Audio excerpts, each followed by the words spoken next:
잘 잤다. 둔하고 센스 없는 줄 알았더니 침대는 잘 골랐단 말이야.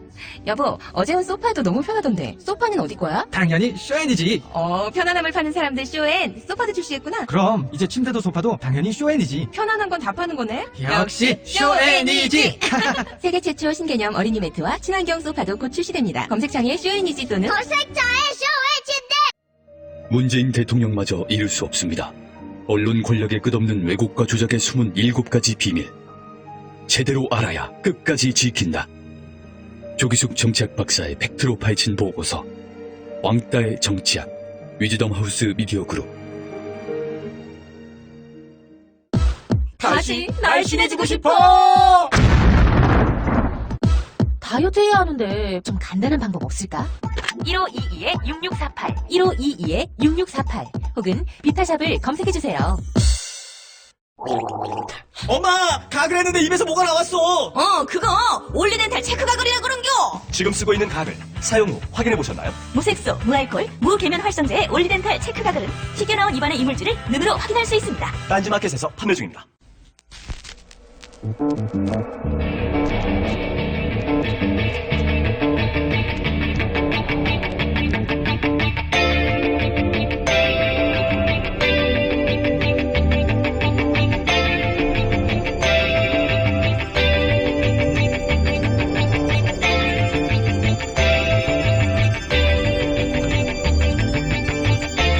안녕하세요, 김호준입니다.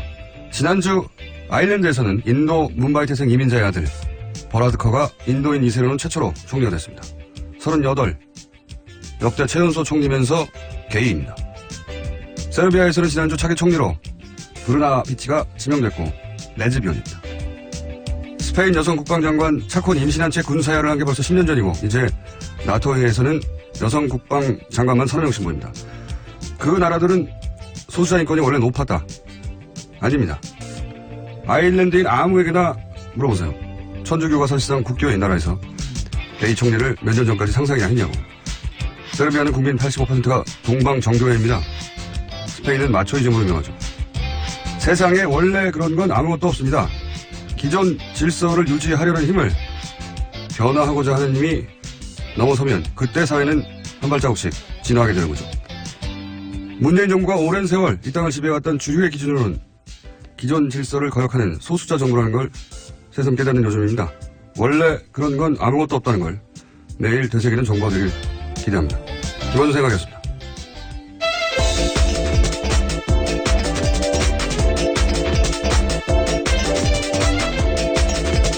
시사인의 김은지입니다.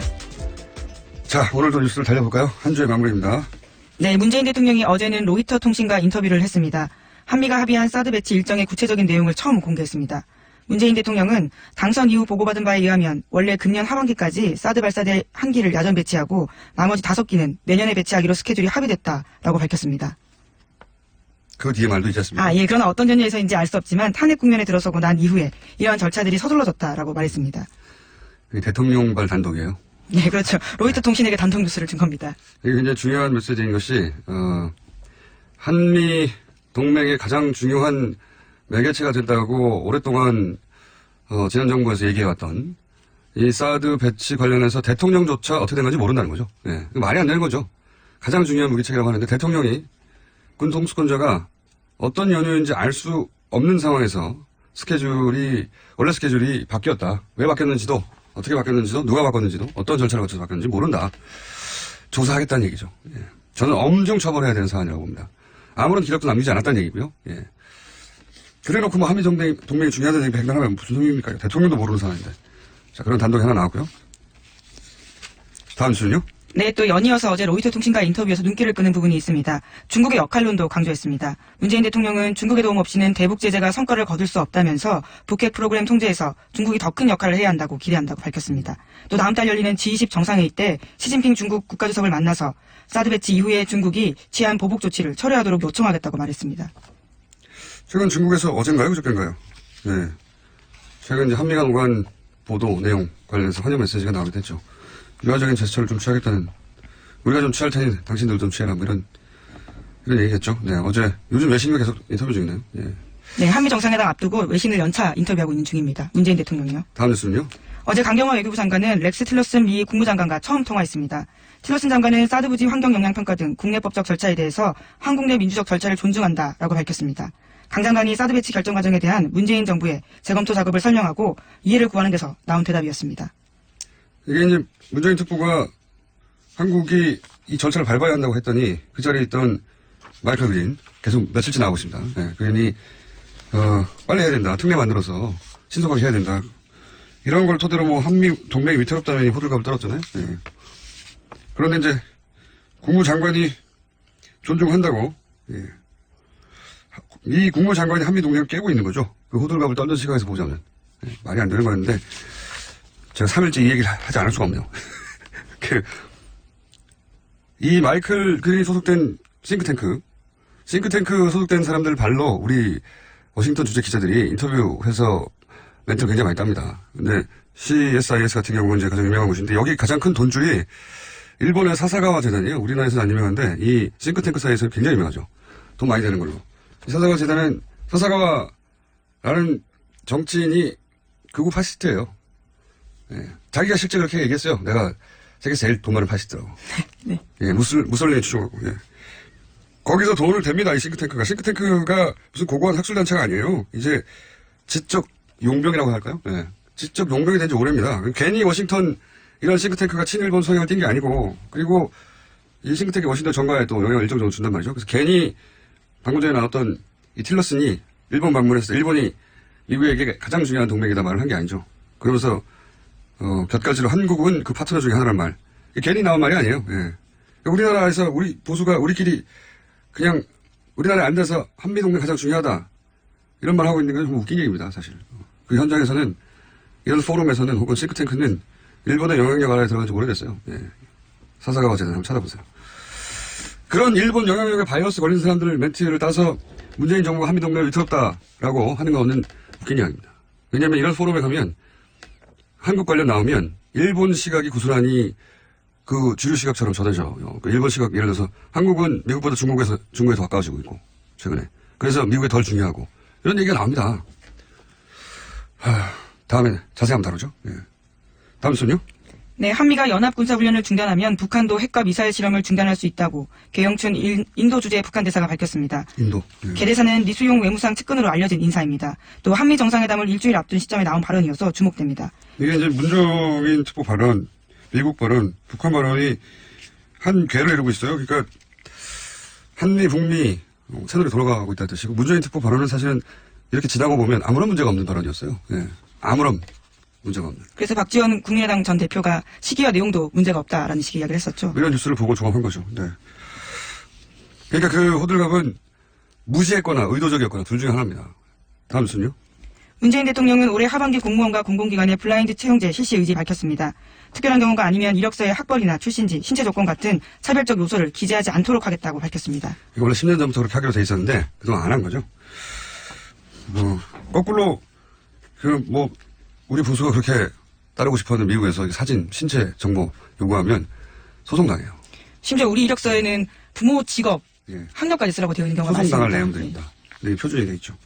10년 전에 하자고 했는데 공기관도 안 따르고 있죠. 그래서 공기관부터 공무원부터 하겠다는 거고요. 다음 순요.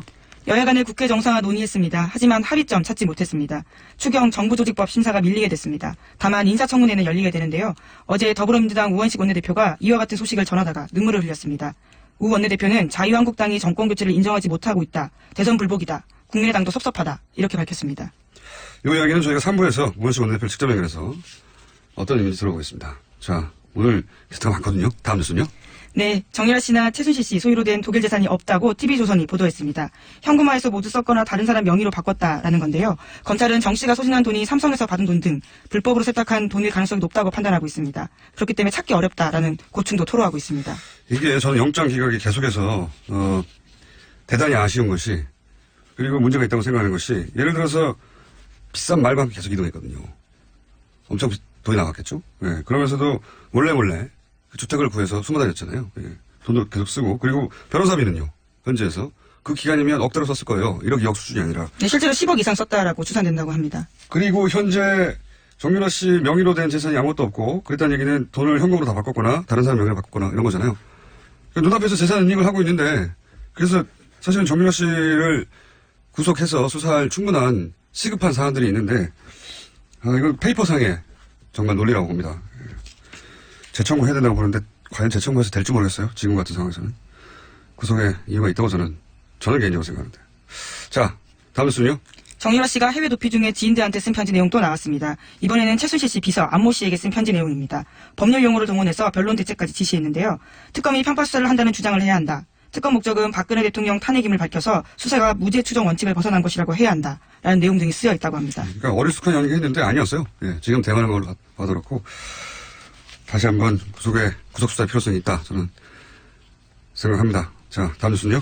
네, 어제도 박근혜 전 대통령과 최순실 씨의 뇌물재판 열렸습니다. 관련해서 최순실 씨가 재판을 받던 중에 변호인의 휴대전화를 작동하다가 들켰습니다. 검찰이 강하게 문제 제기하면서 재판장도 최 씨에게 경고했습니다. 변호인의 전화로 외부와 메시지를 하고 있다는 의혹인 거죠? 네, 이번만이 처음이 아니고요. 지난번에도 있었다라고 검찰이 문제 제기했습니다. 재판정에서도 이러고 있으니까요. 재판정이 아닌 곳에서는, 항상 해왔다는 합리적 의심을 가질만 하죠. 자, 다음 뉴스는요? 최태원 SK그룹 회장이 박근혜 전 대통령 재판에 증인으로 어제 참석했습니다. 대통령과의 독대 당시에 최 회장은 동생의 가석방을 언급했고 박근혜 전 대통령은 SK의 출연 금액을 직접 확인했다고 진술했습니다. 대통령이 직접 돈 얘기하기 쉽지 않은데 얼마 내느냐고 물어봤다는 거 아닙니까? 네, 안종범 전 수석 불러서 직접 금액 확인하고 감사한다는 이야기까지 했다고 합니다. 관련자 나올 때마다 웃음이 나와요. 예. 최태원 회장이 직접 진술한 부분입니다. 그러니까 독대니까 둘밖에 모르는 얘기인데 그동안 안종범 실록에 의해서만 간접적으로 전해지다가 당사자가 나와서 돈 얼마 내는지 물어봤다. 예. 재밌는 뉴스입니다. 네. 그래놓고 자기는 전혀 국가를 위해서 한 일이고, 돈이 어떻게 오가는지도 몰랐고, 요구한 적도 없다고. 다음 수는요? 네, BBK 사건의 김정규 씨가 자신의 트위터에 쓴 글이 눈길을 끌고 있습니다. 어제 올린 글인데요. 2007년 대선 직전 박근혜 전 대통령의 변호인인 유영하 변호사가 자신에게 기획 입국을 제안했다고 주장했습니다. 이런 김 씨의 주장에 대해서 유영하 변호사는 트위터 내용을 보지 못했다면서 상식적으로 판단해보라고 말했다고 하고요. 검찰은 공식 입장을 내고 김 씨의 주장은 과거 수사와 판결을 통해서 허위로 판명된 내용이라고 반박했습니다. 이게 무슨, 진실 공방처럼 보도가 됐는데, 새로운 게 아니에요. 이미 진작에 이혜원 의원이, 마침 그러고 보니까 이혜원 의원 인터뷰잖아요. 당대표 후보로. 주장이 왔던 거예요. 예. 당사자가, 김경준 씨가, 자기를 모르는 사람이 누구라고 말한 거 아닙니까, 당사자가. 그렇죠. 2007년 당시에. 예, 이혜원 의원도 진작부터 주장을 했었고요. 근데 여기에 대해서 유영하 변호사 상식적으로 판단해보라고 하는데, 뭘 상식적으로 판단해보라는 건지 모르겠는데, 이걸 진실 공방인 것처럼 몰고 가면 이건 물타기입니다. 이게 기사가 되려면 왜 당시에는 유영하 변호사 대신에 이혜원 의원이 뒤집어 썼는가. 그리고 이혜원 의원한테 크로스 체크를 해야지 규정에 맞는 기사인 거죠. 예. 검찰 주장을 고스란히 똑같은 무게로 실을 게 아니라. 예. 이유가 뭘까? 이혜원 의원에게 잠시 물어보기로 하고요. 예. 오늘 여기까지입니까? 네. 자, 오늘 미니 인터뷰도 하나 있어가지고 여기까지 하겠습니다. 시사인의 김은지였습니다. 감사합니다. 자, 바로 이어서, 저희가 미니 인터뷰를 짧게 잡았는데, 전국 판사들이 대법원장 사퇴를 요구했는데, 이게 30년 만에 일어난 겁니다. 어떻게 된 일인지. 이정열 전 부장판사, 잠시 연결해보겠습니다. 안녕하세요, 판사님. 네, 안녕하세요. 네. 요즘 자주 연결합니다. 네. 네, 그렇습니다. 이게 이제 아주 긴 사연인데, 오늘은 간단하게 무슨 일인지만 짚어보겠습니다. 제가 아는 요약본을 말씀드리면, 국제인권법연구회가 있는데, 다소 진보적인 의제를 다루는 연구하는 곳인데, 공부하는 곳인데, 양승태 대법원장 하에서 이 연구의 활동을 제약하려는 의혹이 있었고, 네. 그런데 알고 보니까 관련해서 블랙리스트가 있다는 의혹도 동시에 또 제기가 됐습니다. 후에. 그래서 법관들이 모여서 의혹이 아니고요. 예. 둘 다 사실일 거예요. 네. 네, 사실이라고 생각하시는 것이고 사실이라고 볼 만한 정황도 여러 가지 있었죠. 그래서 이제 법관들이 모여서 의결을 했어요. 그렇죠? 그리고 이제 게시판도 열렸습니다. 익명 게시판이. 거기서 이런 요구들이 나온 거죠. 대법원장 왜 아무런 얘기가 없냐. 우리가 모여가지고 이 문제를 제기했는데 블랙리스트 관련해서 대법원장 반응이 없다. 사퇴하라. 이렇게 된 거죠. 네, 그렇죠. 이게 요약본인 거죠. 예. 주로 어떤 이유로 그 판사들이 사퇴하라는 내용을 여기다가 이 게시판에 익명 게시판에 계속 올리고 있습니까? 일단 최초 두 가지 이유가 있는데 하나는 이 처음에 조사가 있었잖아요. 예. 네, 진상조사 보고서가 제출이 됐는데 블랙리스트에 아무 이유가 관한. 없었던 거예요. 블랙리스트도 그렇고 국제인권법 연구에 관련해서도 네. 그렇고요. 네, 거기에서 이제 일부 문제가 있다고 얘기를 했었어요. 예. 그러면은 전혀 문제가 없었다 그러면 뭐 사실 아무 상관이 없는데 일부 문제가 있었다고 하면 어느 정도는 대법원장이 얘기를 해줘야 되는데 아무 얘기를 안 했어요. 그리고 그다음 문제가 있었으면 징계위원회를 열었어야 되는데 징계위원회를 연 게 아니라 공직자윤리위원회라는 걸 열어가지고 약간 좀 무마하려고 하는 시도가 아니냐라는 그런 의문이 제기된 데다가 이 공직자윤리위원회 위원장이 또 사퇴를 해버리면서 결국은 지금 공전 상태거든요. 아무것도 안 이루어지고 있는 거예요. 이게 이제 하나의 이유고 또 하나는 이 아까 말씀하신 익명 게시판이 열린 다음에 초기에 올라온 글이 그 익명 게시판이 열리게 된 취지는 이게 원래는 실명제인데 실명으로 하면 대법원이나 법원행정처 쪽에 비판적인 의견을 제대로 못 실을 것 아니냐. 그래서 익명으로 하자 해서 열어놨던 거를 오히려 이렇게 거꾸로 돼가지고 이 전국 법관대표회의를 비판하는 내용이 올라온 거예요. 아하. 그러니까 판사들이 보기에는 이거는 이 대표성에 흠집을 내려고 하는 행정처 쪽의 음모가 아니냐. 그러니까 오히려 역풍이 불어버린 거죠. 아하. 익명 게시판을 열어서 이런 전국 법관 대표회의에서 의결됐던 내용이나 이런 내용에 대해서 비판하는 내용이 올라오죠. 거꾸로 이제 법관들이 화가 나서 네. 이 익명 게시판을 열었던 이유가 결국은 이 판사들의 요구를 이런 식으로 뒤에서 비판하려고 했던 거냐라고 거꾸로 물러가라 이런 얘기가 된 거고요. 네. 예, 그리고 게다가 또 하나 있는 게 지금 사실 이게 이야기하기 조심스러운 건데 익명 게시판이기도 하고 내부 게시판이잖아요. 네. 그러니까 외부에서는 사실 알 수가 없는 건데 법관 아니면 이게 거의 이게 거의 실시간으로 지금 보도가 되고 있거든요. 누군가가 전달한다는 얘기네요. 네. 예, 그리고 게다가 지금 요새 올라오는 글들이 뭐 저는 언론 보도를 보고 알긴 했는데 이게 너무 수준이 낮다는 거예요. 그래서 이게 정말 법관이 쓰고 있는 게 맞냐? 그러니까 오히려 이게 정말 아니 뭐 법관들도 게시판에 가면 네티즌이죠. 뭐 그렇긴 한데 이게 법관 수준의 글이 아니라는 거예요. 그래서 오히려 일부 법관들의 아이디가 도용당하고 있는 건 아니냐? 뭐 그런 얘기까지 하고 있더라고요. 네, 그 정도다. 네. 네. 그래서 대법원장 물러가라는 얘기가 나왔다. 이 사안은 저희가 따로 한번 왜냐면 지금 현재 막 벌어진 일이고 진행 중인 일이라 오늘 여기까지만 할 텐데요. 마지막으로 한 가지만 더 여쭤보자면 어떤 일이 벌어졌는가 하는 정도만 지금 체크하는 건데 네. 어차피 임기가 석 달밖에 안 남았는데 대법원장이 네. 굳이 퇴진을 요구하는 이유는 뭔가요? 간단하게 정리해 주십시오. 판사들 성향이죠. 판사들은 법률가거든요. 법률가 중에 법률가이기 때문에 임기가 하루가 남아도 아닌 건 아닌 거예요. 무슨 말씀인지 알겠습니다. 오늘 여기까지 듣겠습니다. 감사합니다. 네, 고맙습니다. 지금까지 이정열 전 부장판사였습니다.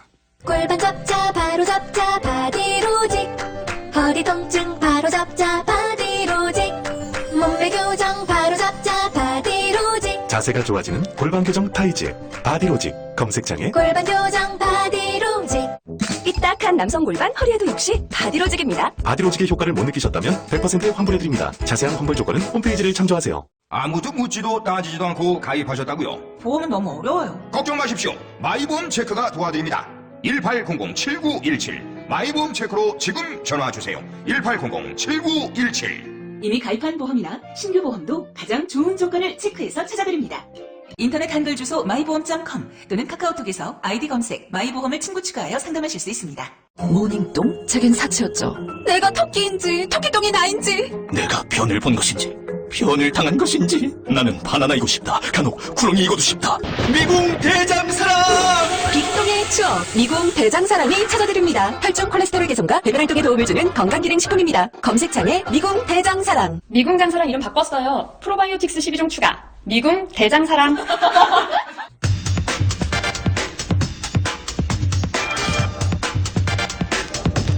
자유한국당 당대표 경선이 홍준표 후보가 TV토론을 거부하면서 그 갈등이 격화되고 있는데요. 자유한국당 대표 경선의 신상진 후보 전화 연결됐습니다.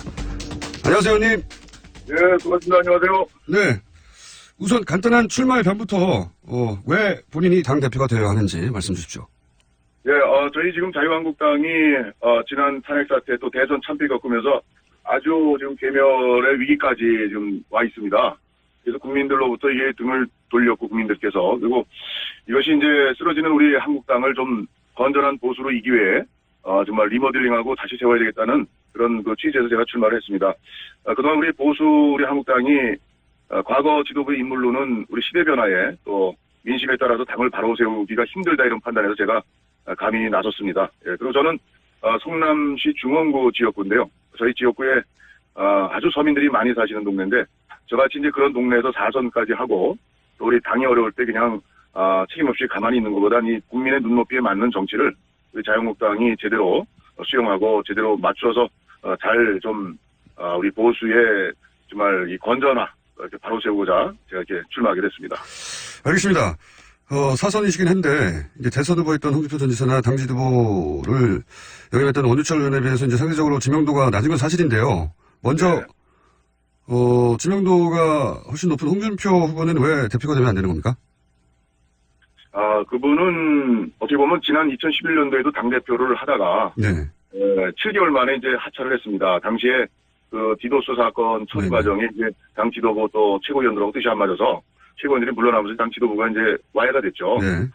이제 그것이 어떻게 보면 이제 지도력의 한계라는 하나의 그 실천 과정에서 보여줬던 모습이라고 볼 수 있고, 또 지금, 우리 국민들이 원하는 거는 계파가 좀 보수당이 계파 갈등으로 맨날 싸워서 여기까지 왔는데, 좀 그런, 계파 갈등 어떤 사익을 추구하는 그런 식의, 당권 투쟁 같은 게 좀 없어야 되겠고, 또, 지금 이제 우리 국민들이 좀 이 품격 있는 좀 그런 정치를 원합니다. 근데 우리 홍준표 후보 같은 경우 그런 면에서 좀 국민의 기대에 좀 못 미치는 부분이 많이 있고, 그래서, 저 같은 경우는 이제 사실 인지도 면에서는 약하지만, 인지도가 오히려, 없는 것이, 없다기보다 좀 낮은 것이, 저는 오히려 이제 참신한 정치, 또 저 같은 경우는, 13년 정치하면서 어느 계파에 속하거나 줄서거나 이런 적이 없습니다. 그래서 저는, 계파 갈등을 옆에서 수없이 잘못된 걸 봐왔기 때문에, 또 원효철 후보도 훌륭하긴 하지만, 또 원내 대표로서 지난, 자유한국당이 아주 참패한 또 눈꼴 사나운 모습을 보여줬던 지난 총선이요. 총선 과정에 그때 원내대표였었죠. 그런 그 책임 있는 당이 여기까지 오는데 책임을 좀 져야 될 지도부의 인물들이 다시 이렇게 출마하는 것을 보고서 제가 인지도 낮지만 사실은 인지도 낮은 것이 오히려 국민께서 당원이 볼 때는 좀 새롭게 일할 수 있는 그런 희망의 어떤 그런 새 인물이라고 생각해서 제가 가능성이 있다고 보고, 그래서 저는 당을 개혁하기 위해서 좀 과감한 판단을 좀 했습니다. 제가 물론 뭐 그때 비밀투표였긴 합니다만 네. 대충 추정하기로는 언론에서 탄핵에는 찬성하신 것으로 알려졌는데 네 하신 거 보니까 맞군요. 근데 탈당은 또 안 하셨어요? 그죠? 저는 뭐 그래 그 탄핵이 사실은 절차상이나 저는 좀 문제가 있었다고 생각을 합니다. 이게 어떤 죄목이나 이런 탄핵 사유가 사실 언론에서 많이 언급이 됐지만 그것이 사실은 이제 어느 정도가 진실이고 어느 정도가 사실이 아닌지에 대한 명백한 특검에서 그것이 조사가 충분히 조사 들어가기도 전이었죠. 12월 9일이. 그래서 저는 탄핵 자체의 절차적인 문제를 느꼈음에도 불구하고 이것이 당시의 그 사태가 대단히 국정이 나라가 아주 대단히 혼란과 위기를 거듭하고, 또 박근혜 전 대통령이 당시에 4월 하야설 그리고 또 조기 대선 언급을 당내 지도부에 공개적으로 한 건 아닙니다만은 그렇게 해서 우리가 당론으로까지 했는데, 사실은 그렇게까지 사태가 이좀 차분히 이게 전개되는 상황이 아니고 오히려 국가가 더 괜히 혼란과 위기를 거듭할 수 있는 이런 상황이기 때문에 오히려 헌법재판소의 오히려 판결을 정확히 받아보는 그런 절차가 오히려 더 필요하겠다 싶어서 좀 그런 탄핵에 찬성을 안 했지만 정치적 그런 결정을 한 바가 있습니다. 그러시군요.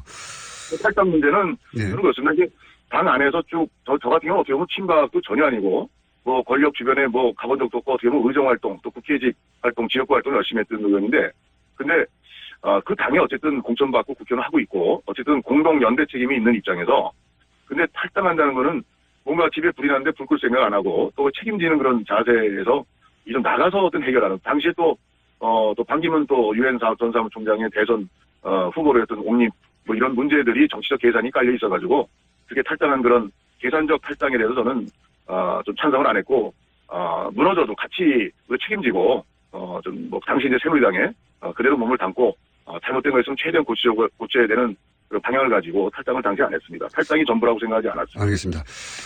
자, 그럼 이 질문을 좀 드려봐야 되겠습니다. 자유한국당이 문재인 정부 출범 이후에 박수 쳐준 대목이 아무것도 없다는 이미지인데요. 이게 언론에 잘못 알려진 이미지입니까? 아니면 실제 문재인 정부가 잘하는 게 없어서 박수를 쳐주지 않은 건가요? 글쎄, 사실 지금 이제 문재인 정부 출범이 한 40일 이제 됐잖아요. 네, 50일 가까이, 예. 네. 10일이니까, 아니죠. 40일이군요. 예. 네, 40일 됐는데, 사실 바로 이제 인사 문제가 있지 않습니까? 네네.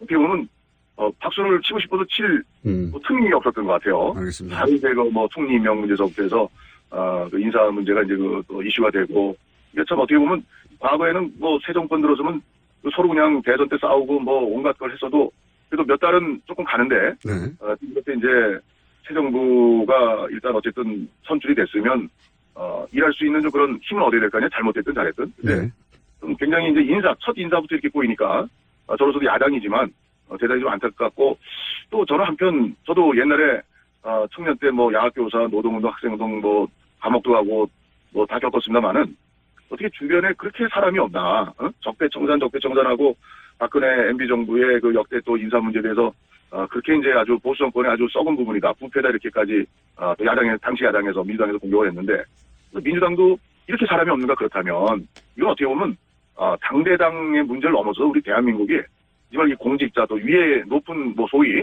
그런 뭐 위에서 일하는 사람들의 이 도덕성이 살아온 어떤 모습이 이 보통 문제가 있지 않다 이런 데 대해서 국민들께서도 이런 차제에 그런 문제가 있었군요. 하든 간티지 하든 않든 간에 이런 문제에서는 좀 바로잡고 그리고 또 문재인 정부도 널리 인재를 구하면 좋은 사람이 있을 거예요. 근데 이게 이제 바로 자기 측근들 주변 이 코드 뭐 이렇게 또 선거 때 공을 세웠거나 이런 가까운 데서 찾다 보니까 이런 한계들을 노정해서 야당으로서도 이런 문제를 그냥 또 이렇게 뭐 박수치고 넘어갈 수는 없지 않습니까? 그래서 참 대단히 안타까운 현실입니다. 알겠습니다. 뭐 강경화 상관이 측근이거나 가까운 데 찾는 건 아닌 것 같긴 한데 그런 문제인식은 알겠고요. 예. 그러면 본인이 당대표가 되면 이 대관계는 어떤 변화가 있을 예정입니까? 지금 뭐 일방으로 변화가 뭐 온다고 보기는 어렵고요. 우선은 이제 국정을 운영하고 또 현재로서 어쨌든 간에 제1당이죠. 민주당이. 그래서 이게 집권 정부와 여당이 우선 좀 빨리 어떤 욕심껏 일을 처리하려고 하는 그런 무리한 그런 일을 하다 보면 또 국회가 걸리적거리고 어떻게 보면 또 야당이 아주 걸리적거린 존재가 되고 이런 인식을 가지고서는 뭐 여야 어떤 대립은 종식되기가 어렵고 또 발전적 관계를 맺기가 어렵다고 생각하고 좀 문재인 대통령서부터 여당 정부가 좀 느리더라도 이 기회에 좀 뭔가 우리나라가 좀 이 법치 또 국회와 정부의 어떤 협력 관계 이런 모델을 좀 잘 만들어 나가면 다음에 어떤 정권이 들어서더라도 우리나라의 좋은 그런 정치 발전이라는 큰 그런 기초를 놓을 수 있겠다 생각해서 칼자루는 결국 정부 여당이 지고 있고 또 그것이 합리적이고 또 야당이 아무리 때를 쓸래도 합리적이고 국민 지지를 받는다면 진정하게 그러면 야당을 이길 수가 있겠죠. 그렇지만 지금의 인사 문제라든가 또 이번에 뭐 추경도 사실은 불효불급한 거는 우리 야당이 반대한다면 국민들한테 돌팔매 맞죠. 그렇지만 뭐 공무원 수를 뭐 대폭 늘린다든가 그게 사실 일자리 늘리는 그런 거로 볼 수는 없는 거죠. 그래서 좀 예를 들어서 공무원도 1,500명 이게 아니라 뭐 249명이 필요하다. 원래 공무원 증원은 대단히 철저하게 따져서 원래 하는 겁니다. 근데 이거 그냥 뭐 일자리 해가지고 공시생들 정말 그냥 이 지원만 왕창 늘려놓고서 거기에 희망 가는데 그 희망 성취하는 취업이 공무원으로 되는 사람이 얼마나 있겠습니까? 그래서 좀 이런 정책들을 좀 합리적으로 좀 야당하고 좀 통과되고 또 함께 할 수 있는 걸 미리 예상해서 좀 거기에서 조금 더 나가든가 해야지 일방 추진을 하면은 야당이 제가 당대표가 된들 또 협치를 또 저도 하고 싶어도 쉽지 않은 그런 상황들을 여당이 또 집권 정부가 잘 풀어야 된다고 생각합니다. 알겠습니다. 주로 이제 청와대와 여당의 잘못을 지적하셨고요. 예, 그쪽이 책임이라고 말씀하셨는데 한 가지만 더 여쭤보자면 그러면 네. 자유한국당은 이 여야 대치 국면에서 잘못이 없습니까? 글쎄 힘없는 또 약한 소수의 또 저 대선 참패로 상처 입은 많은 그런 이 후유증이 있는 당인데 글쎄 이것은 어떻게 보면 힘 있는 정부와 여당이 또 새 정부가 좀 야당을 좀 같이 끌고 가는 설득하고 이런 좀 부드러운 자세가 필요한데 야당이 먼저 잘하자 어떻게 하자 하고서 이런 인사 문제 이런 난맥을 지금 인사가 제일 중요하지 않습니까? 근데 이걸 그냥 연일 드러나는 이런 문제를 인사청문회라는 그런 국회의 절차 과정이 있는데 여기서는 또 모르게 또 그냥 위장정이 또 좋다고 대충 넘어갔다가는 이건 또 글쎄 문재인 정부가 잘 되기를 소망하는 그런 또 국민들은 또 평가를 어떻게 할지 몰라도 또 우리 당을 또 지지하는 또 보수나 또 아니면 일반 국민의 상식에서 봐서는 또 야당이 또 그렇게 해서는 또 안 된다고 생각합니다. 언제 고칩니까? 그래서 좀 힘 있는 정부가 또 여당이 조금 좀 그게 야당의 잘못은 없는 건가요? 자유한국당에? 글쎄 저는 이제 한 40일 아직은 없다. 예. 40일인데 저희 잘못을 이렇게 보기에는 조금 좀 특별한 게 좀 없는 것 같습니다. 알겠습니다. 오늘 여기까지만 듣고요. 네. 경선이 막바지에 이르면 다시 한번 연결하겠습니다. 오늘 말씀 감사합니다. 예, 수고하세요. 감사합니다. 네, 지금까지 자유한국당 신상진 후보였습니다. 뉴스의 깊이가 다릅니다. 최고의 뉴스 생산자 김어준입니다.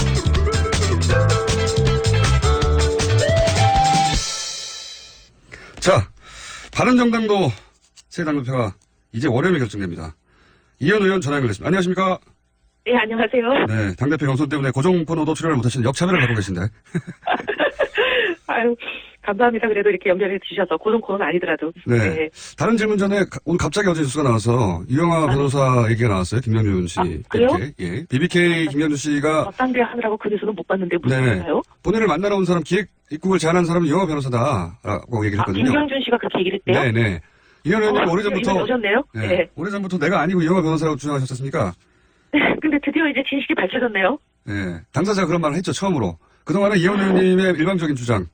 그동안 제가 궁금한 건 아니라고 그렇게 얘기를 했는데. 그러니까요. 한 가지 궁금한 게 한 가지가. 왜 이현 의원에게 당시에 뒤집어 씌웠을까요? 제가 그때 좀 말씀드렸지만 친박들이 저를 공천 안 주려고 한 그런 국면이었었잖아요. 그때 타이밍이. 예. 그리고 제가 말씀드렸을 때는 이제 친박 모 중진, 저를 공천 안 주려고 하시는 핵심 인물, 그분이 갑자기 전화하셔서 내일 검찰이 모종의 발표를 할 텐데 거기 반박하지 말고 그냥 가만히 있으라. 뒤집어 쓰라는 거니까. 그리고 그 다음날 검찰이 발표한 게 감옥에 김경준을 김경준을 이혜원이 접촉했다. 나는 그런 발표를 했었거든요. 제가 아니라고 나는 접촉한 적도 없고, 나는 감옥에 간 적도 없고, 난 미국에 간 적도 없고, 나는 만날 수도 없고 김경준을 변호사도 아니기 때문에. 알겠습니다. 아무리 아니라고 한 번에도 그때 그게 안 먹혔잖아요. 네. 당사자가 이제 오늘 드디어 이현 의원님 말씀처럼 본인을 만나러 온 사람이 유영아 변호사라고 얘기를 했어요. 네. 이 얘기는 참 기가 막히네요. 네, 당대표가 대심에 출연하셔서 다시 한번 얘기하게 하고요. 네. 아유, 정말 이제 속 시원합니다. 네. 진실은 진짜 언젠간 드러나네요. 자, 오늘까지의 전국을 돌면서 한 누적으로 현재 1위세요. 아유, 뭐 감사합니다. 근데 아직 뭐 선거의 한 4분의 1도 진행이 안 된 상태라. 수도권 안 했기 때문에 그죠? 네. 그리고 또 저희는 당원도 많고 당원들 투표율이 높은 곳이 TK거든요. TK가 아직 투표를 진행하고 있고 이게 끝나지 않았기 때문에 그렇군요. 전혀 뭐 판세를 짐작하기는 좀 어려운 상황입니다. 현재 판세로는 지금까지의 판세만으로는 1, 2를 이현 후보와 하태경 후보가 큰 차이 없이 박빙으로 다투고 있다. 이 정도인데 하태경 후보가 저 인터뷰했더니 본인이 1등 할 거라고 본인은 본인과의 싸움이라고 하던데 하태경 의원은 당대표 하면 안 됩니까? 저는 뭐 하태경 후보 잘하지만 저는 이 국면에서 이제 하태경 후보가 잘할 수 있는 국면이 있고 또 저 같은 사람이 필요한 국면이 있고 이게 다 타이밍이 좀 다르지 않나 생각합니다. 근데 지금은 강온 양면 전략이 동시구사가 되어야 되는 국면이라고 생각해서 저 같은 사람이 더 필요한 국면이다 이렇게 감히 말씀을 드리겠습니다. 하태경 의원은 왜 강온을 못하는 거죠?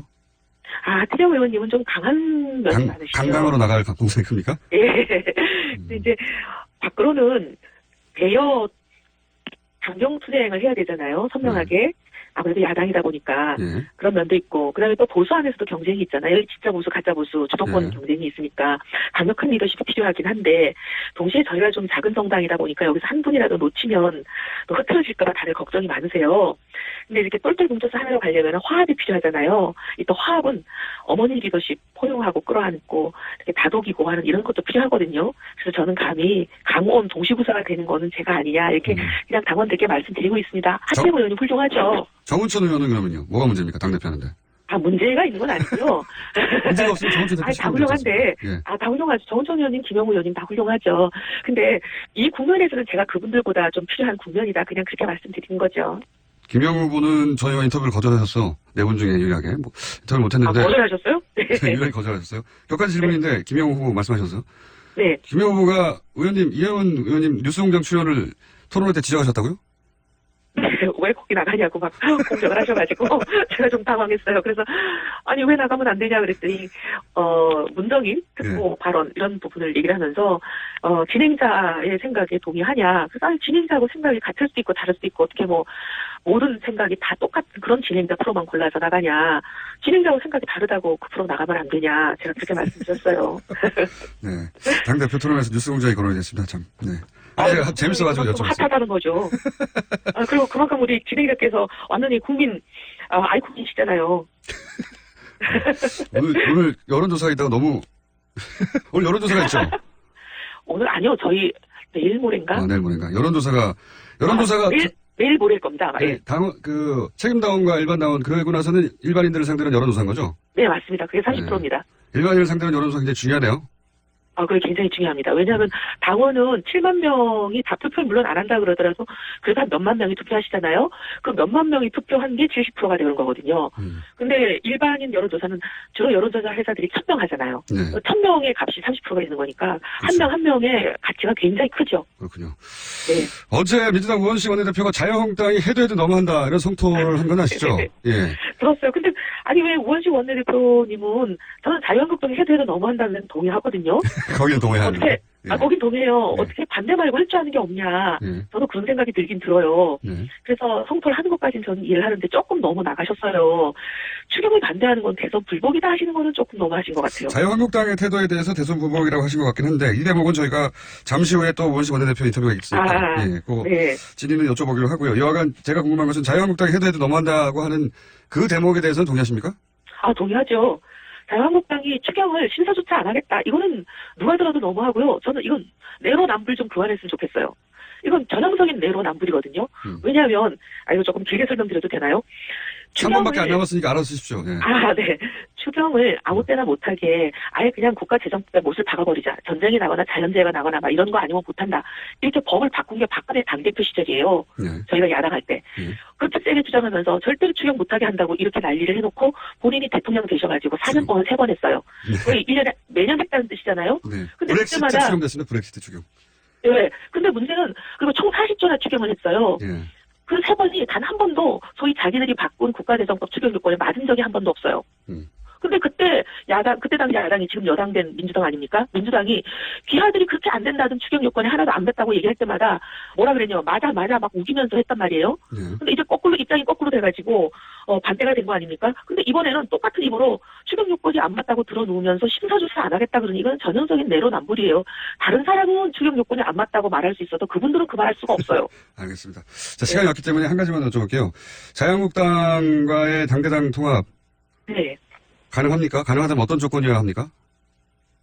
일단 지금 이거 올릴 필요도 없습니다. 지금은요? 가능한 조건 자체가 지금은 이루어질까 가능성이 보이지도 않고요.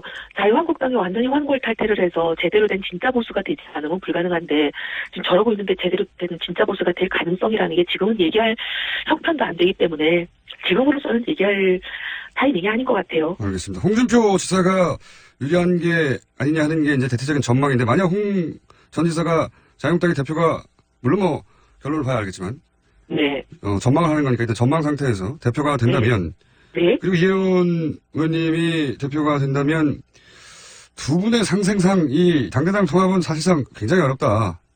이렇게 봐야 되는 거 아닙니까?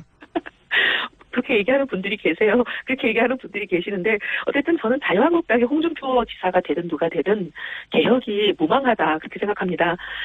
지난번에도 말씀드렸지만 결국 친박당이거든요. 지금도 친박이 주인이에요. 상황으로 친박이 뒤에 앉아서 수렴청정을 하고 있고 앞에 로버트가 누가 나오냐 그 차일 뿐인데 간판을 아무리 바꿔다는데 주인은 친박인데 그 당이 뭐가 달라지겠습니까? 알겠습니다. 이게 어려울 거예요. 예. 저희가 월요일 날 당대표 선출이시니까 다음 고정 시간에는 대표님으로 나오실 수도 있군요. 그렇게 되기를 도와주십시오. 알겠습니다. 오늘 말씀 여기까지 듣겠습니다. 감사합니다. 감사합니다. 네. 지금까지 이혜훈 의원이었습니다. 오늘 이번 인터뷰에서 여러 번 거론된 우한식 원내대표는 잠시 후 3부에서 만나보겠습니다. 김원준입니다.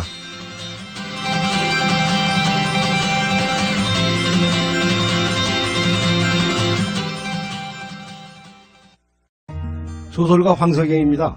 6월 항쟁 30년이 되는 6월 10일 저 황석영이 마침내 출감합니다. 시간의 감옥, 언어의 감옥, 분단된 한반도라는 감옥에서 저는 언제나 자유를 갈망해왔습니다. 금기의 억압이 있다면 작가는 그것을 깨트리고 확인해야만 합니다. 역사를 바꿔낸 위대한 시민들께 제 이야기를 바칩니다. 황석영 자전 수인 문학동네. 새벽 2시에 깨어났나? 딱히 고민이 있어서 그런 건 아니다. 새벽 5시에 일어났나? 새벽 6. 아우 이 인간이 잠도 못 자게 화장실을 들락거려. 남성 활력과 전립선 건강 하루 하나로도 충분합니다. 소팔메토, 옥타코사놀, 아연, 비타민 A, D, E까지 하루 영양 기준치 100%를 꽉 채운 메가셀 남자의 활력. 지금 바로 인터넷 검색창에 메가셀 남자의 활력을 검색해보세요. 탄핵 반대 집회를 주도했던 태극기와 십자가의 동맹을 보면서 자괴감을 느끼는 기독교인들에게 기독교는 민주주의를 싫어하는지 아예 관심이 없는지 아니면 기독교도 민주주의를 지지하는지 답답하고 궁금한 시민들에게 호모 요쿠스의 저자 이병주 변호사가 시원한 질문과 명쾌한 답변을 제시합니다. 박근혜 사태와 기독교의 문제, 기독교인들에게 민주주의는 무엇인가?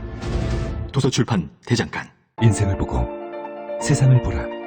롯데카드 무브컬처 라이프 사진전. 역사에 각인된 기념비적인 순간. 거대한 존재에 맞선 인류의 도전. 어두운 시대를 밝혀낸 20세기의 영웅들. 삶과 역사가 만난 그곳 라이프. 생명이란 이름에 담긴 900만 장의 역사. 롯데카드 무브컬처 라이프 사진전. 예술의 전당.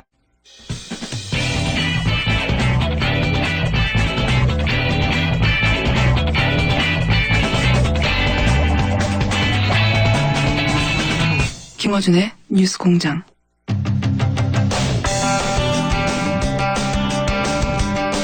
어제 있었던 여야 4당 원내대표들에서 이견 차이를 좁지 못했습니다. 회동 직후 있었던 회견에서 눈물을 보였던 더불어민주당 우원식 원내대표 전화 연결됐습니다. 안녕하세요, 대표님. 네, 안녕하세요. 우원식입니다. 네. 이미 좀 시간이 지났지만 후보 때 인터뷰하고 처음 하는 거니까 일단 원내대표 축하드리고요. 예. 저 눈물을 보였다는데 눈물까지는 아니고요. 좀 울컥한 겁니다. 예, 저도 영상으로 봤는데 눈물이라고 하기에는 그렇고 울컥하셨죠. 예. 네. 우선 어떤 내용이 결렬이 된 것이고 결렬이 된 이유는 뭔가요? 그 추경 문제인데요. 추가 경정 예산 그 일자리 추경이죠. 그것에 관해서 자유한국당이 심의를 안 한다고 그래서 지금 이제 수차례 제가 여당 원내대표로 그 야당 원내대표의 방도 찾아가고 전화도 하고 한 달 동안 설득도 하고 설명도 하고 그래서 이제는 이제 국민의당과 바른당은 이제 심의에 들어가는데 이제 긍정적으로 이렇게 좀 바뀌어 있거든요. 예. 그래서 그 합의를 시도했던 건데 그 자유한국당은 이제 반대를 하고 있어서 심의까지는 아니고 그러면 국회에서 논의는 계속하자 이런 조항을 넣으려고 했는데 그 논의하는 것까지 자유한국당이 반대를 했죠. 그래서 합의에 이르지 못한 겁니다. 추경을 최소한 논의는 하자라고 했는데 네. 그것도 반대해서 안 됐다. 그렇군요. 그런데 이제 그 자리 직후에 네. 자유한국당이 이것은 정권교체 자체를 인정하지 않는 거다라고 말씀하셨는데 이게 어떤 의미입니까? 그러니까 이번 일자리 추경이라고 하는 건 어떤 의미가 있냐면요. 그 지난 겨울에 국정농단 사태로 국민들이 촛불을 들고 광화문으로 나가고 전국에서 들고 일어나지 않았습니까? 그 국정농단 사태의 촛불을 든 가장 기저에는 국민들의 삶입니다. 너무나 살기 어렵고 천만 비정규직 600만 그 자영업자들이 정말 심각하게 고통을 받고 우리 청년들이 일자리가 없어서 미래의 희망을 꿈꾸지 못하는 그런 정말 도탄에 빠진 국민들의 삶이 그런 속에서 국정농단이 일으키니까 분노해서 일어난 거거든요. 그리고 새로운 대통령이 뽑히지 않았습니까? 그 새로운 대통령은 바로 그 문제, 국민들의 삶의 문제를 개선하겠다고 민생과 일자리를 만들기 위한 그 일로 첫 번째 사업을 이 추경으로 내놓은 겁니다. 그리고 대통령은 본인을 일자리 대통령이라고 이렇게 규정하고 있고요. 1호 공약으로 그 일자리를 만드는 것을 내놓았고 이게 이 정권의 출발이거든요. 그런데 그거를 못하게 하는 것은 문재인 정권은 인정하지 않겠다. 문재인 정권을 출발시키지 못하게 하겠다. 이런 것이죠. 그래서 이거는 지난 국정농단 사태를 통해서 드러난 국민들의 민심, 정권교체의 열망, 그리고 지금 이렇게 정권교체가 된 것, 이런 전체를 부정하고 막아보겠다. 이런 것에 전 다름 아니다. 이렇게 생각을 합니다. 말씀은 잘 알겠는데 근데 울컥하신 이유는 뭡니까? 하나는 제가 4년 동안 을지로위원장을 하지 않았습니까? 네네.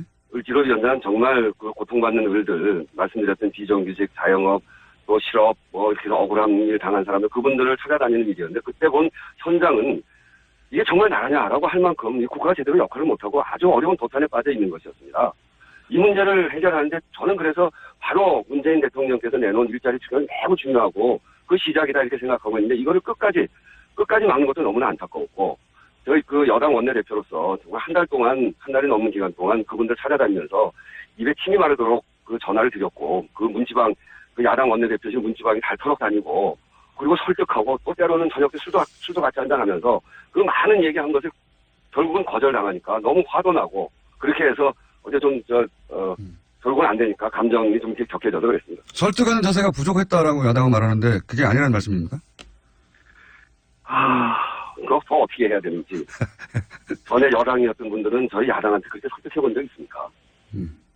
이게 사실은 저희가 여서야대이기도 하고 또 4당 교섭단체 체제이기 때문에 억울한 건 매우 어렵다는 건 제가 잘 압니다. 그 어려움을 넘어서 보려고 한 달을 저도 거의 잠도 설쳐가면서 아침부터 밤까지 전화드리고 찾아다니고 한 거를 너무나 잘 알지 않습니까? 그런데 어떻게 설득하는 게 부족했다고 그런 얘기를 할 수 있어요. 민주당 야당 시절에도 이 전신은 새누리당을 저지하고 괴롭히고 했지 않습니까? 그때랑 뭐가 다른 거죠?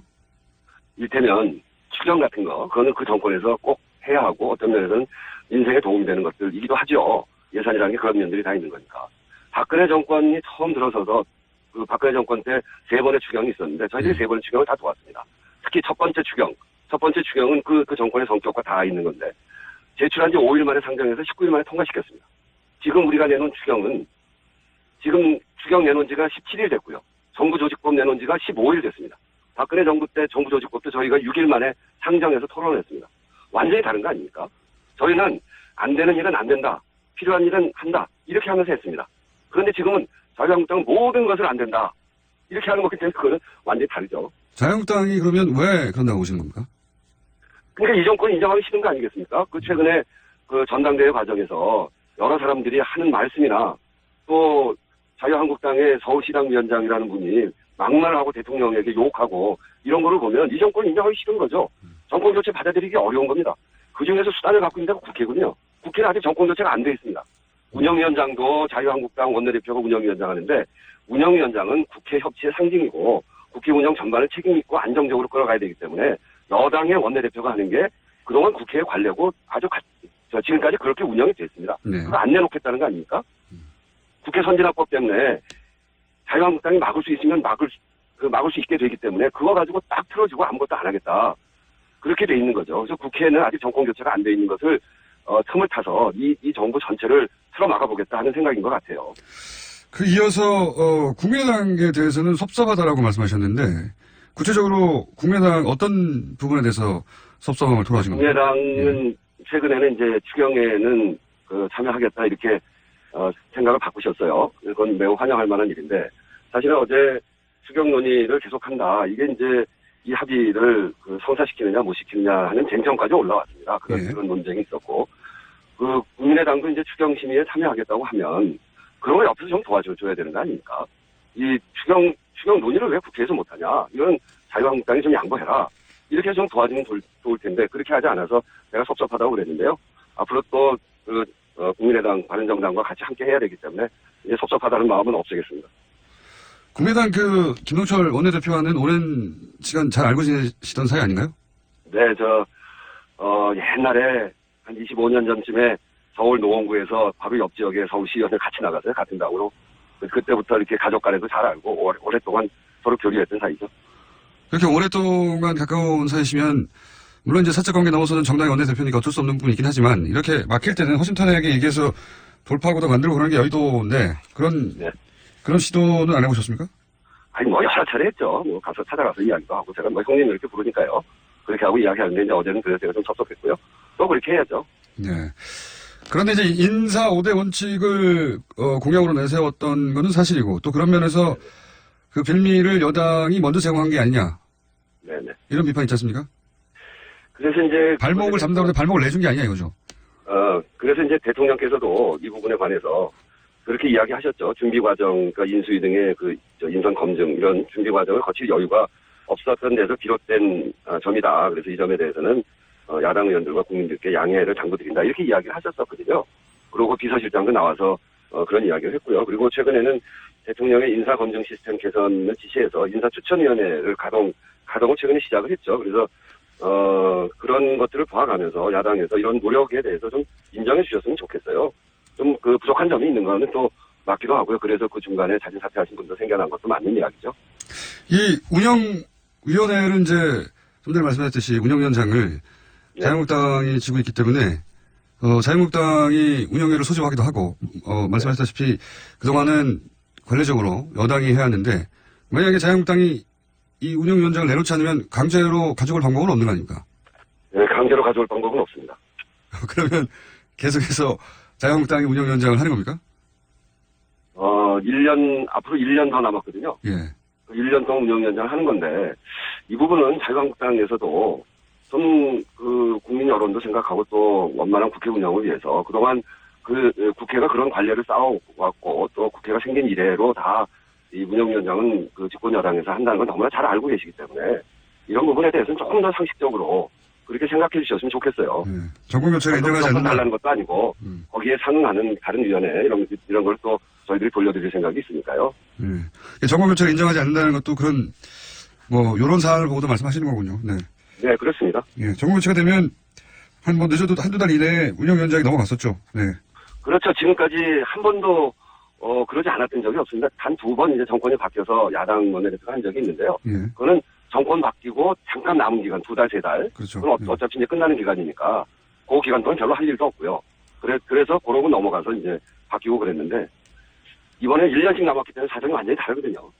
그러니까요. 앞으로 1년 정도는 과거 여당이 해왔듯이 적어도 국회에서는 계속 하겠다는 의지인 것 같습니다. 자유한국당에서는.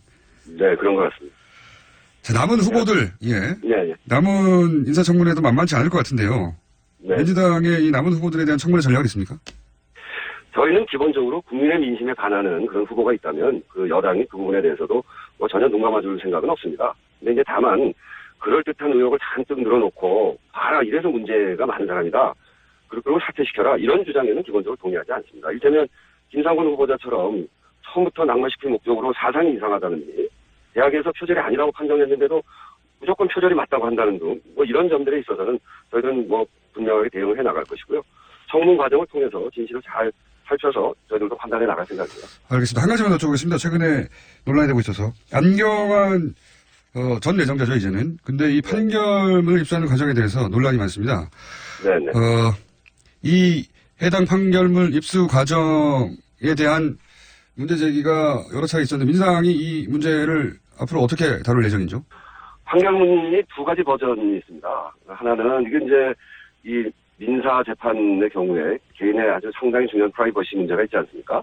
그래서 이 판결문이 나올 때는 이름을 가리고 또 개인 프라이버시, 또 개인 정보와 관련된 부분 지우고 나오는 것이 그게 맞는 건데 그것이 그대로 다 공개된 버전이 또 있어요. 네.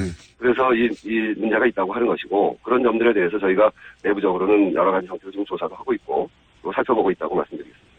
공식적인 문제 제기를 당 차원에서 할 수도 있습니까? 뭐 조사를 해서 문제가 드러나면 그렇게 할 수 있죠. 오늘 말씀 여기까지 듣겠고요. 저희 스튜디오 한번 나와주십시오. 오늘 말씀 감사합니다. 네, 그러겠습니다. 네, 지금까지 더불어민주당 우관식 원내대표였습니다. 우리 주변에는 많은 슈퍼맨이 있습니다. 바로 공익 제보자입니다. 하지만 그들에게 세상은 따뜻하지 않았습니다. 조직을 저버린 배신자로 대했죠. 고맙다는 응원 한마디 듣지 못하고 어려움을 감내하고 있는 슈퍼맨들에게 이제 우리가 감사를 전해야 할 때입니다. 시민사회 지지 캠페인 어쩌다 슈퍼맨에 기부해주세요. 아름다운 재단.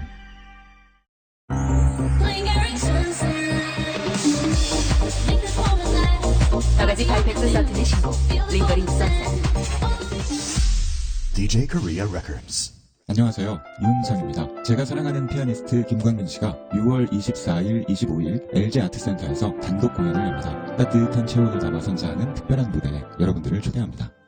아, 또 떨어졌어. 너 또 입사 시험 봤어? 아니, 차량용 핸드폰 거치대 말이야. 여러 개 사봤는데 실패의 연속이야. 떨어지고 시야 가리고 운전석에서도 뭐 알고 뭐 좋은 거 없을까? 싼 것만 찾으니까 그렇지. 제대로 된 거 하나 사서 편리하게 쓰는 게 더 낫지. 그런 게 있어? 그럼 있지. 1, 2, 3 할 때 2. 힘 세다 할 때 힘. 2 힘. 2 힘? 2배로 힘이 세다는 건가? 네이버 검색창에 2 힘을 검색해보세요.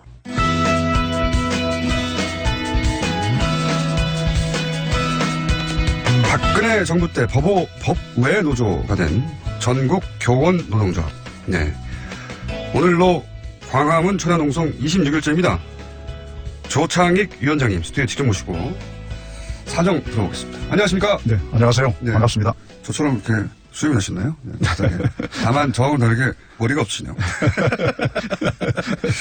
자, 법외 노조가 굉장히 생소한 용어입니다. 법외 노조가 뭡니까? 말 그대로 법상 노동조합이 아니다. 이런 뜻입니다. 네. 노조라고 자기들이 주장하는데 네. 법이 보호할 수 없다 이거죠. 네, 법 밖에 존재하고 있다. 이런 말인데요. 2013년 10월 24일에 고용노동부로부터 노동조합법이 있어요. 노조법에 의한 노동조합으로 보지 아니함 통보라고 하는 공문이 한 장 저희들에게 전달이 됐습니다. 근데 이제 이게 참 이미 결성된 지도 80년대고 합법화된 지도 오래됐었는데 박근혜 정부 들어와서 법외 노조가 돼버렸어요. 그렇죠? 법외 노조가 되면 전국 교원 노조, 교직원 노동조합, 교직원, 네, 정확하게 교직원이군요. 네네. 전국 교직원 노동조합이 어떤 피해를 입게 되는 겁니까? 구체적으로? 참으로 회복할 수 없는 피해를 입고 있습니다. 이제 고용노동부의 법인노조 통보도 부당하지만은 교육부가 소위 4대 후속 조치라고 하는 걸 합니다. 사무실 그동안에 지원을 했었는데 방 빼라 하는 것도 있고 전임자 그동안 인정했는데 취소하겠다 이런 것도 있고 또 단체 협약이 그동안에 유지가 됐었는데 효력을 상실하죠. 단결, 단체 교섭, 네네. 단체 행동 이거 다 안 되는 겁니다. 네네. 정부위원회에 이제 그동안 여러 명이 파견되는데 그것도 배제가 되고. 그러니까 이미 단체가 되는 거군요, 그냥. 네, 그렇죠. 법 밖으로 밀려서 지금 회복할 수 없는 피해 중에 하나는 무엇보다도 징계의 그 해고의 그 위협에 그 놓여 있는 교사들이 많고 실제로 작년 2016년에 34명이 해고가 됐고 올해도 16명의 전임 요구자가 있는데 지금 그 해고와 징계 위협 앞에 지금 놓여 있는 상황입니다. 그렇군요. 그러니까 사실은 굉장히 오래된 합법 노동조합이었는데 이게 이제 박근혜 정부 하에서 최근에 밝혀졌던 고 김영하 민정수석 업무 일지에 보면은 김기춘 전 비서실장이 이 전교조 법에 노조한 것을 긴 프로세스 끝에 얻어낸 성과다.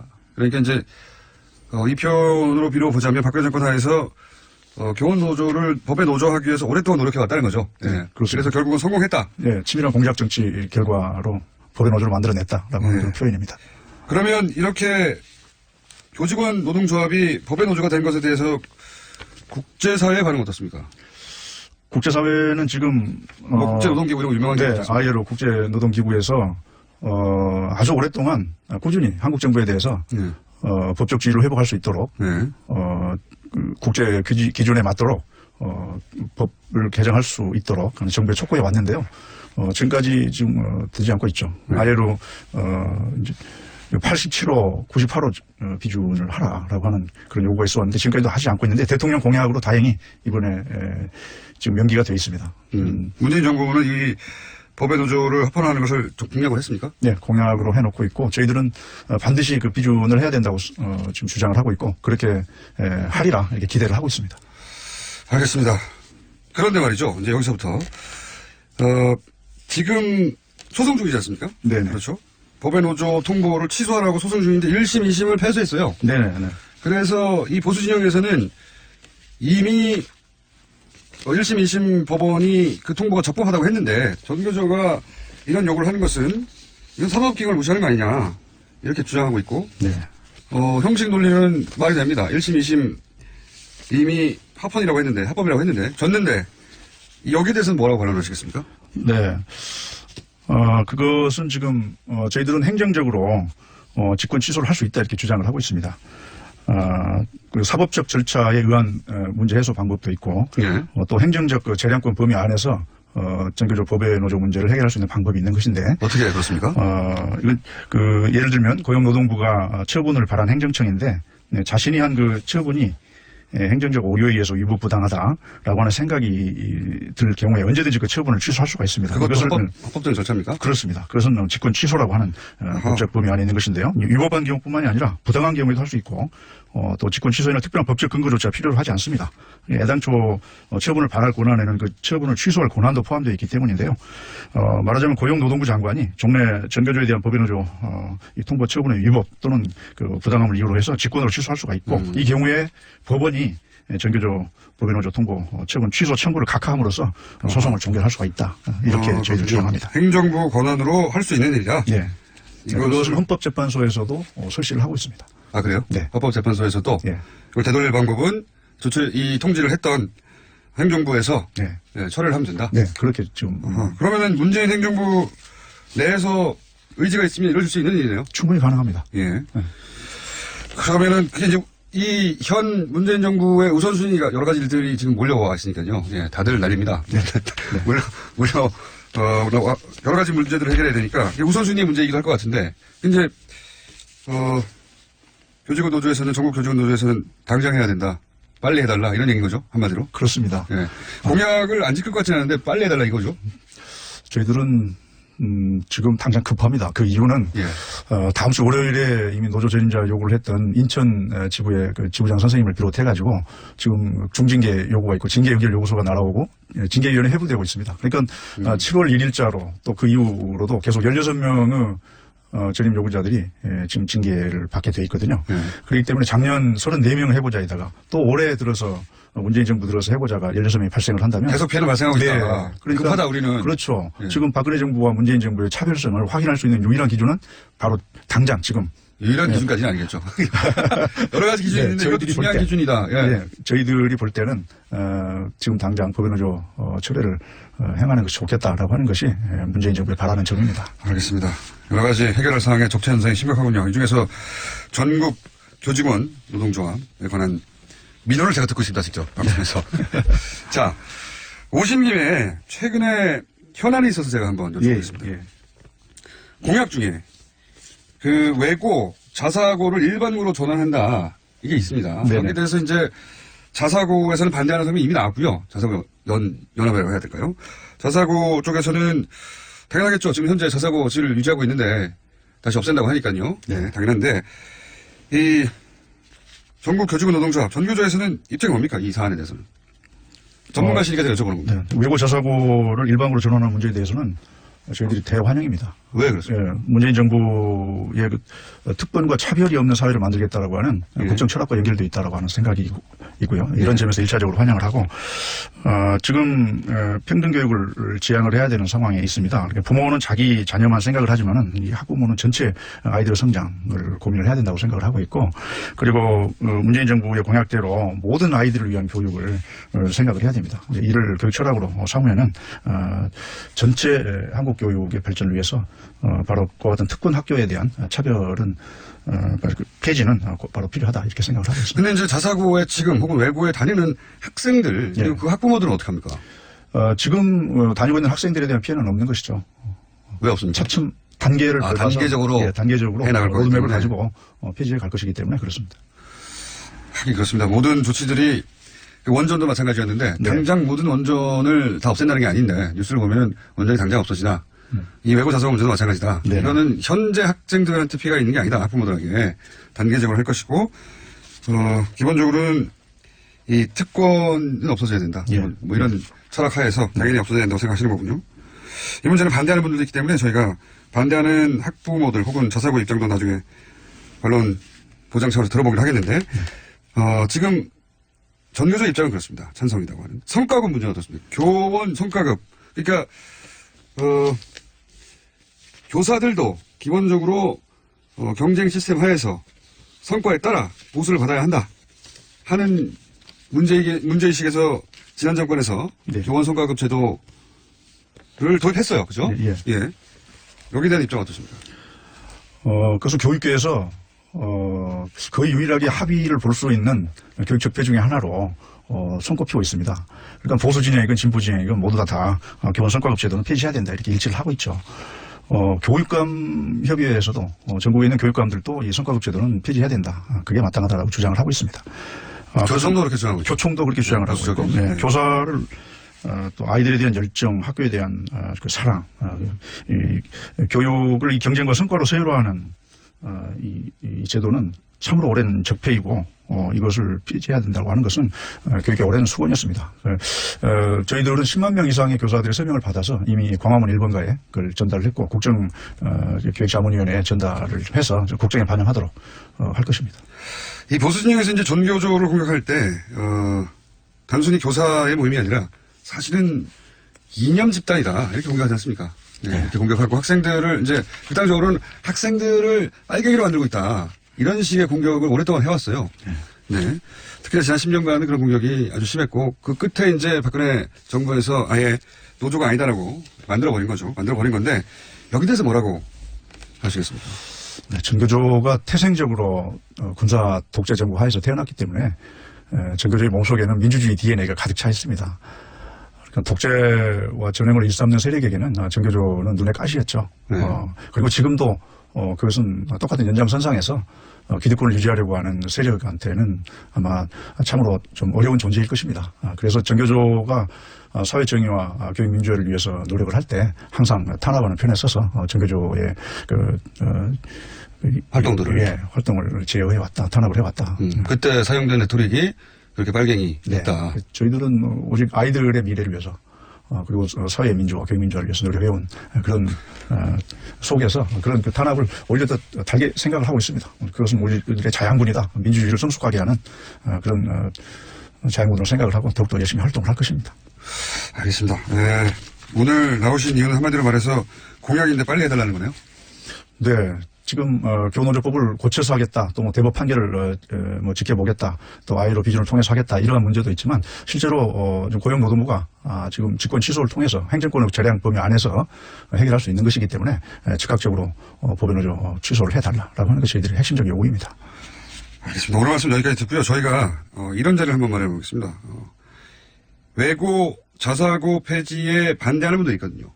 네, 그러시겠죠. 그분들과 함께 동시 토론을 마련해가지고 그때 다시 한번 모셔서 예. 왜 이런 주장을 하는 전국 교직원 노동조합이 필요한지 그때 존재 증명을 한번 해주십시오. 고맙습니다. 한번 불러주시면 그때 또 나오겠습니다. 오늘 여기까지 듣겠습니다. 오늘 말씀 감사합니다. 네, 고맙습니다. 지금까지 전교조 조창익 위원장이었습니다.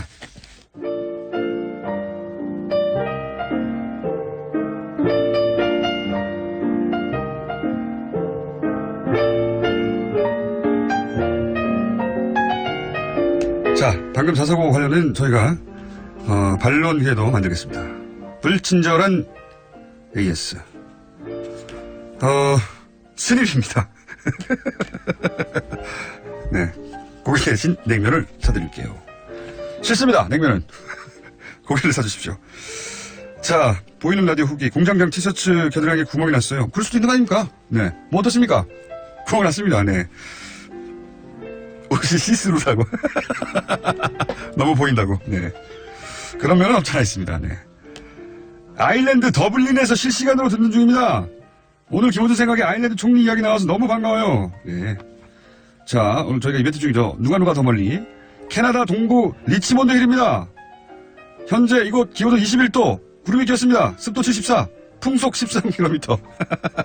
교통 상황 전체적으로 잘 움직이고 있고, 고속도로 401 서쪽 방향 브록 베이비 스트리트 선상 사고 지점 정리가 끝나서 흐름이 정상화되고 있다. 네, 교통 상황을 전해드렸고요. 자, 계속합니다. 누가 더 멀리 현지 상황과 함께 내가 여기서 듣고 있다고. 네, 소식 전해주십시오. 그러면 저희가 대략 한 달간, 뭐 딱 한 달 안 합니다. 그건 언제부터 했는지 저도 잘 기억이 안 나서 딱 한 달은 못 하고요. 대략 한 달간 진행해서 그 중에 한 분 선정해서 전화 인터뷰 진행해 볼까 합니다. 네. 그리고 이제 카톡으로 문자 번호 뭐냐고 물어보시는 분도 있는데 알아보십시오. 그거 인터넷 검색하면 금방 나와요. 네. 저희는 문자 50원에 어쩌고 번호 안 알려드립니다. 그 정도는 할 수 있잖아요. 자, 여기까지 하겠습니다.